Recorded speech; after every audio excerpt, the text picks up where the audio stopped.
Friends, आप सभी का स्वागत है हमारे channel learning is our success पर। सो गाइस, आज का जो है हम क्या स्टार्ट करने वाले हैं, क्लास 10th का पार्ट 1 क्या होगा, रासायनिक अभिक्रियाएं। ठीक है, रासायनिक अभिक्रियाएं पार्ट जो क्लास 10th का फर्स्ट चैप्टर, इसको जो है हम 2 पार्ट में क्लियर करने वाले हैं। तो पार्ट 1 है, ठीक है। तो रासायनिक अभिक्रियाएं, तो हम एक तरीके से, अगर आपको पता हो कि आज से जो है हम क्लास टेंथ की पूरी तरीके से तैयारी कराने वाले हैं। तो रासायनिक अभिक्रिया जो साइंस का फर्स्ट चैप्टर है, तो उसको जो है आज हम फर्स्ट पार्ट में डिवाइड किए, 2 पार्ट में डिवाइड किए। तो फर्स्ट पार्ट है, तो आइए चलते देखते हैं रासायनिक अभिक्रियाएं। ठीक है, तो अगर अभी तक आपने हमारे चैनल को सब्सक्राइब नहीं किया तो चैनल को सब्सक्राइब और वीडियो को लाइक शेयर एंड कमेंट जरूर करिए। तो आइए चलते हैं, इसको हम पहले पार्ट को हमने 2 पार्ट में डिवाइड किया है, पार्ट 1। ठीक है, पार्ट 1 में हम इतनी सारी चीजों को देखेंगे, यानी पार्ट 1 में हम परिचय देखेंगे, रासायनिक अभिक्रिया क्या होती है और रासायनिक समीकरण क्या होता है और संतुलित रासायनिक समीकरण क्या होते हैं और रासायनिक अभिक्रियाओं के प्रकार कितने होते हैं, मतलब किस प्रकार की होती हैं। और ये जो पार्ट 2 में हमने लिख दिया है, बट इसको हम पार्ट 1 में ही क्लियर करेंगे, संयोजन अभिक्रिया एवं वियोजन अभिक्रिया। ठीक है, तो ये 2 अभिक्रिया हम पार्ट 1 में ही कंप्लीट कर लेंगे। बाकी आपको ये जो इतने नीचे टॉपिक्स दिख रहे हैं, ये सभी टॉपिक्स आपको सेकंड पार्ट में मिल जाएंगे। आइए चलते हैं, फर्स्ट पार्ट जो है स्टार्ट करते हैं। तो फ्रेंड्स, अगर हम परिचय की बात करें, इस चैप्टर का रासायनिक अभिक्रिया में परिचय, तो परिचय से क्या समझ में आ रहा है कि जो रासायनिक अभिक्रिया है वो फर्स्ट चैप्टर में, तो चेंजेस यानी परिवर्तन है। तो परिवर्तन कितने प्रकार के होते हैं, परिवर्तन यानी 2 प्रकार के होते हैं, एक फिजिकल चेंज होता है और एक केमिकल चेंज होता है। ठीक है, यानी भौतिक परिवर्तन और एक रासायनिक परिवर्तन। तो ये केमिस्ट्री का जो है, यानी साइंस का फर्स्ट चैप्टर है, केमिस्ट्री के अंतर्गत आता है।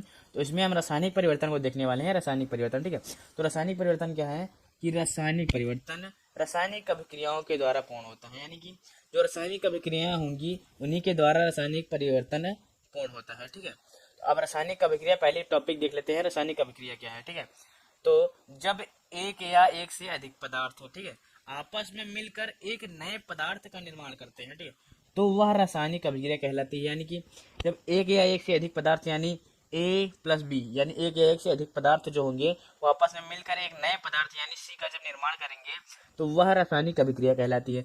अब आगे चलते हैं, इसके एग्जाम्पल को देख लेते हैं। तो रासायनिक अभिक्रिया का उदाहरण देख लेते हैं।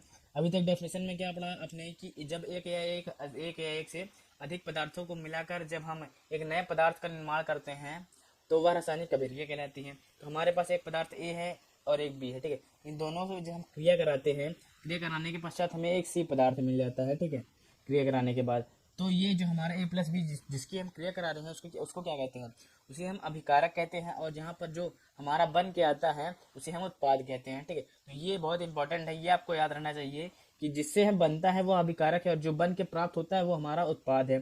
ठीक है, एक ये हो गया।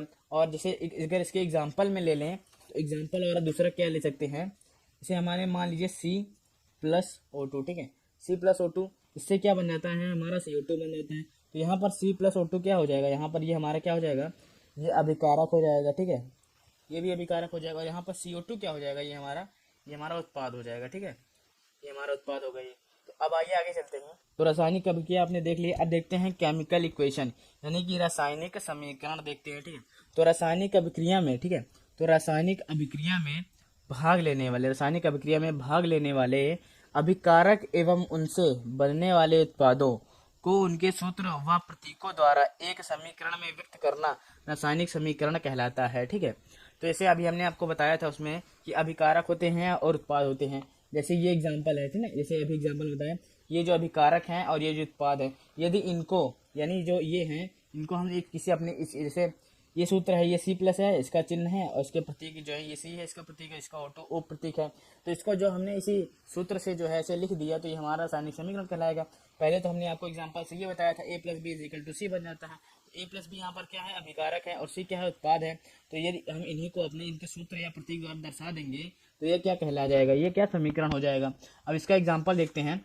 तो रासायनिक अभिक्रिया, ठीक है, रासायनिक समीकरण, ये डेफिनेशन हो गई कि रासायनिक अभिक्रिया में भाग लेने वाले अभिकारक एवं उनसे बनने वाले उत्पादों को उनके सूत्र व प्रतीकों द्वारा एक समीकरण में व्यक्त करना ही क्या कहलाता है, रासायनिक समीकरण कहलाता है। अगर इसके एग्जाम्पल की बात करें, तो जैसे एग्जाम्पल में लेते हैं CH3, ठीक है, CH3 गैस के रूप में है और O2, ठीक है, ऑक्सीजन है। और ये दोनों जब क्रिया करते हैं तो क्या बनता है, हमारा CO2 बन जाता है और H2O बन जाता है, दोनों की क्रिया के। और तो ये हमारा क्या हो जाएगा, ये हमारा उत्पाद हो जाएगा। जब पूरा बना है ये हमारा पूरा उत्पाद हो जाएगा। और ये क्या हो जाएगा, हमारा ये पूरा अभिकारक हो जाएगा। क्या हो जाएगा, ये हमारा पूर्ण रूप से अभिकारक हो जाएगा। ठीक है, इतना समझ में आया। ये क्या है, CH4 क्या है, यहाँ पर क्या है, CH4 मीथेन है, ठीक है।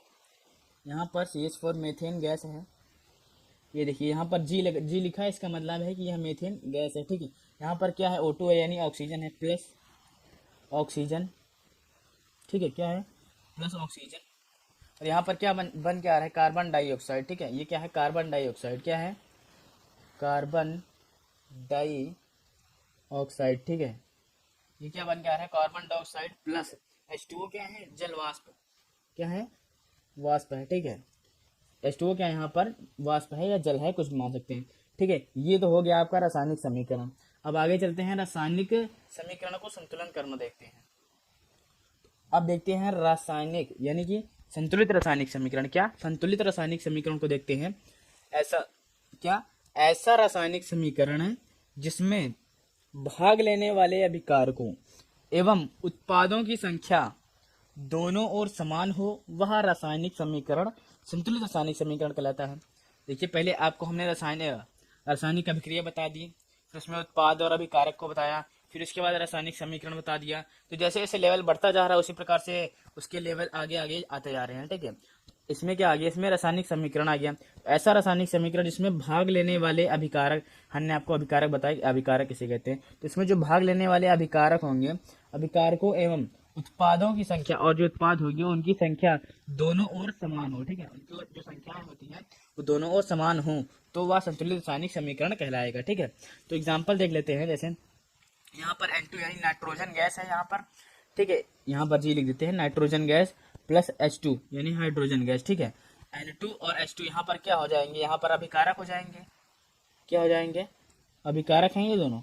इससे क्या NH3 बन रहा है, NH3 क्या है, यहाँ पर उत्पाद है, NH3 उत्पाद है, ठीक है। NH3 यानी अमोनिया गैस बन रही है, उसको हमें बैलेंस करना है, यानी कि संतुलित करना है। इस समीकरण को हमें संतुलित करना है। संतुलित कैसे करेंगे, देखिए, यहाँ पर नाइट्रोजन की संख्या कितनी है, 2 है, यहाँ पर हाइड्रोजन की संख्या 2 है।